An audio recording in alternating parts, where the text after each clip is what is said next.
nagbabalik sa ating palatutunang hashtag blessings with Bishop Milo at kasama yung ating mga young people. At dinadala na po tayo ni Bishop sa mga masisidhing mga araw nitong Holy Week. And I'm sure yung ating mga kabataan ay mayroong mga katanungan sa ating mahal na obispo.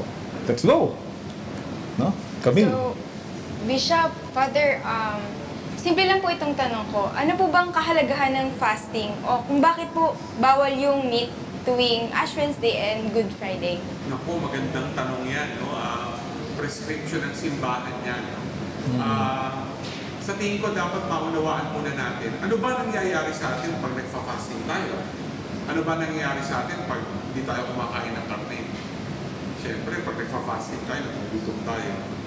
Kung hindi tayo nagfa-fasting at may tinatawag tayong abstinence, nag-abstain tayo sa meat, di parang pakiramdam natin, di tayo napupuno, kulang, di ba? Simple lang yan eh, no? Kasi pag nagfa-fasting ka, nag-abstinence ka, kahit pa paano, meron kang nararanasang sakripisyo. No, alam naman natin kapag Lenten season, Kuresma, pagdating ng Holy Week, no, yan ang panahon para pagnilayan natin ang sakripisyo ni Kristo sa krus. Pero hindi lang pagninilay. Kahit pa paano dapat maramdaman. No? Kasi, lalo na sa panahon ngayon, di ba? Gusto ng tao, gusto ng kabataan, puro kasarapan sa buhay, yung madali. No?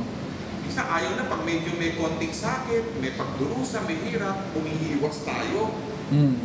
Pero kapag nagsasakripisyo tayo, di kahit pa paano, nakikita natin na nakikilahok tayo sa sakripisyo ni Kristo sa krus. Kaya ito yung tugon dyan eh. Gusto ng simbahan na sana maging makabuluhan yung ating pagdiriwang ng Kuresma at ng mahal na araw. At halimbawa, nagsimula ng Ash Wednesday. Ash Wednesday, hudyat yan na nagsimula na yung Kuresma. So magandang simulan yan, di ba? Una, nagsasakripisyo ka na. Good Friday, patapos na yung tinatawag na panahon ng Kuresma. Kahit kasi susunod na araw na, Sabado, Holy Saturday, Easter Vigil na. Lalo na Good Friday, yan ang tinatawag na paggunita natin sa sakripisyo ni Kristo sa krus. Diba? So, yan. Kahit papano, yung pakikilahok natin yan sa pamagitan ng mga munting gawain ng pag-aayuno, fasting, at hindi pagkain ng karne, paraan yan para sa ating maramdaman yung naranasan ni Jesus. Bishop, pwede ko bang i-follow up yung ano niya, no? Kasi yung kadalasan kasi, yung mga magulang, walang trabaho nung time na yon, syempre magpa-family bonding, minsan ang naiisip ka agad parang enjoyment, tsaka minsan lang makita yung pamilya. Anong magandang advice? Well, una-una, hindi naman masamang mag-bonding, hindi naman masamang magbakasyon. Pero pag pumunta ka sa isang lugar para magbakasyon, sana, kung Katoliko ka, respetuhin mo din yung araw na alam nating nagaganap itong mga debosyon natin, yung ating mga gawain spiritual. So, pumunta ka sa beach, halimbawa, pumunta ka sa Boracay, sa Boracay nga, may simbahan din dun Di ba? May parokya dun. So, pwede mo rin gawin, kasama mo ang pamilya mo, hindi naman kayo nawala sa beach. Di, nandun din kayo, sumama kayo at makilahok doon sa mga aktibidades sa simbahan. Yun. May maganda pang karanasan dyan. Kung nasa dalampasigan ka, tahimik, nandyan yung dagat, makakapagnilay ka pa.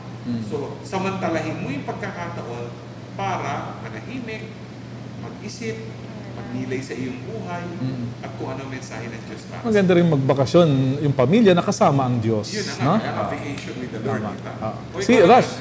Bishop Father, tatanong ko lang po kung ano yung kahalagahan ng pagdiriwang mo tuwing Huwebes Santo po hanggang Pasko po pagdating ng Easter Sunday. Yeah, si Magandang Bishop. tanong yan. Alam mo yung activities natin doon, napakadami. Doon pa lang sa Holy Thursday sa umaga, meron na tinatawag na Christmas. No? At yun ay, sabi nga, misa yun, lalo na para sa obispo at mga pari. Dahil ito yung pagkakataon na magkakaroon ng pagsasariwa ang pari sa mga pinangako niya nung siya ay ordinahan. No? Kaya nandun din kasama sa misang yun ang sambayan na ng Diyos. Bakit? Kasi naglilingkod ang obispo, ang pare, saan? Para sa sambayan na ng Diyos. Kaya napakalaga, no? Sinisimulan nga ito, no? Dahil ito yung magandang pagkakataon na sa harap ng mamayanan ay nandoon yung panunumpa ng pare, lalo na sa kanya katapatan sa Diyos at paglilingkod. Ngayon, sa gabi naman, nandun yung tinatawag na Paschal Triduum.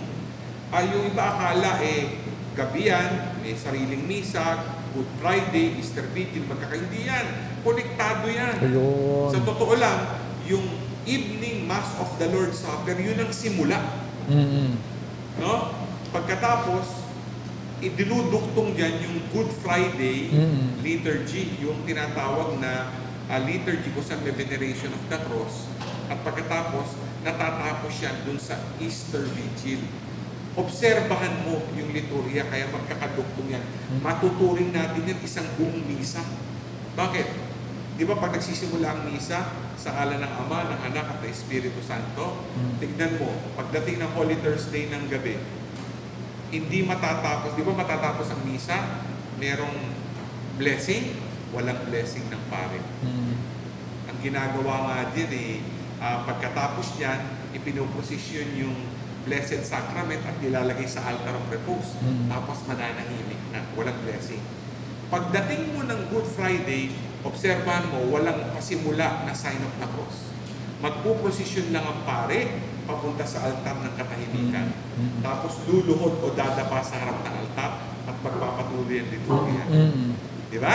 Tapos obserbahan mo, matatapos yung liturgy niyan, hindi magbe-blessing na naman. No? Katahimikan na naman yan. No? Pagkatapos ng panalangin. Tapos, pagdating ng Easter Vigil, ang simula, yung tinatawag na service of the light. Di ba? Sisindihan yung kandila, bibindisyonan yung ilaw. No? Liwanag. Si Jesus na liwanag ng mundo, kay Paschal Candle. Wala din.